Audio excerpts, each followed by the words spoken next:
Hello guys, how are you today? So today I'll be explaining the physics course practice from 1.6 till 1.7 I think. But anyways, let's start. The table below provides linear expansion coefficients of several metals. The combinations of these metals used to make bimetallic strip thermometers. Okay? They told us in order to make a thermometer with the largest bend consists of what? It consists of something that does not bend too much and something that bends way too much. So if we go up and look at the table, which does not bend too much? The iron. Iron does not bend too much. And which bends way too much? It is the aluminium. So to make the the thermometer with the largest bend, we're going to be using the aluminium and the iron strip, because one has a very extreme bend, the other does not bend too much at all. Now they're telling us another bimetallic strip is made from materials listed in the table. The bimetallic strip is heated and bends as shown below.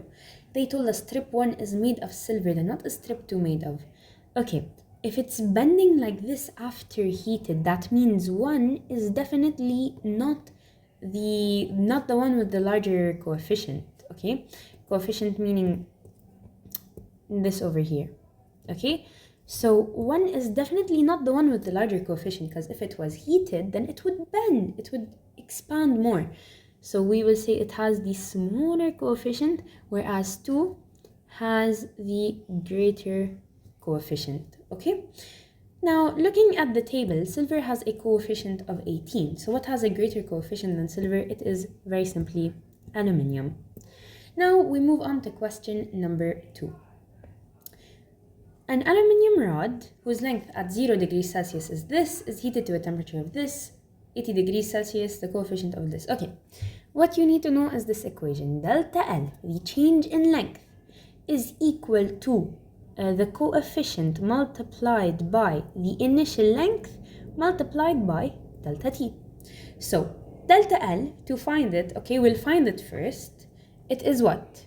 The coefficient, which is 24 times 10 to the negative 6, multiplied by the initial length, which is 1200 centimeters, times delta T, which is 80 degrees Celsius, minus 0 degrees Celsius, which is 80. Doing it on the calculator, you get 24 times 10 to the minus 6 times 1200 times 80. You are gonna get 2.304. Rounded, it is approximately 2. But did they ask us for the delta L or the length of the rod?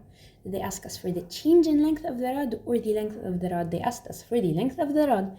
So very simply, you take the initial length, 1200, and you add to it the change in length. So plus 2, you're gonna get 1202 centimeters. So it is 1202 centimeters. Now we move on to question number 3. This is a nice question. The coefficient of linear expansion of copper at 20 degrees Celsius is 17 times 10 to the power of negative 6. They asked us for the surface expansion. Surface expansion means it's this side and also this side. So you are gonna multiply it by 2. So multiply 17 times 10 to the negative 6 by 2. You are gonna get 34 times 10 to the negative 6. Now volume expansion, it will expand up like this and like this. So in 3 directions, and remember, when it expands the same in all directions. So very simply, you're just gonna multiply this by 3 in the number of directions it is moving. So it becomes 51 times 10 to the negative 6. We move on to number 4. A solid sphere cannot fit into a cylindrical hole as shown below. What's one action that can be done to try fitting the solid sphere? You can either expand the cylindrical hole by heating it, or you can cool the solid sphere and it will shrink. So cool the solid sphere, because cooling shrinks the sphere and then it will be able to fit into the cylindrical hole.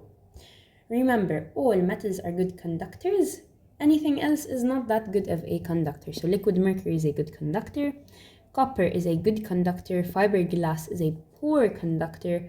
Iron is a good conductor. And water vapor is a poor conductor. We move on to question number 6. they need us to choose, are they good conductors or poor conductors? If they contain free electrons, if they are a metal, then they are a good conductor of heat. Otherwise, they are poor. So they contain free electrons, that means they are a good conductor. Confined electrons, they are a poor conductor. Gaseous state is a poor conductor. Also, solids are really good conductors, by the way. Contain pockets of air. Air is the worst conductor, so it is a poor conductor. Is a metal, we know metals are good conductors, so it's good, poor, poor, poor, and then good.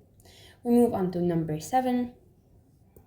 This is really easy. By the kinetic molecular theory, okay, the heat transfer by conduction occurs. What happens in conduction? For example, take the example of the fire and the spoon. Okay, not a good spoon, but the spoon is made of particles. They are compact and tight together.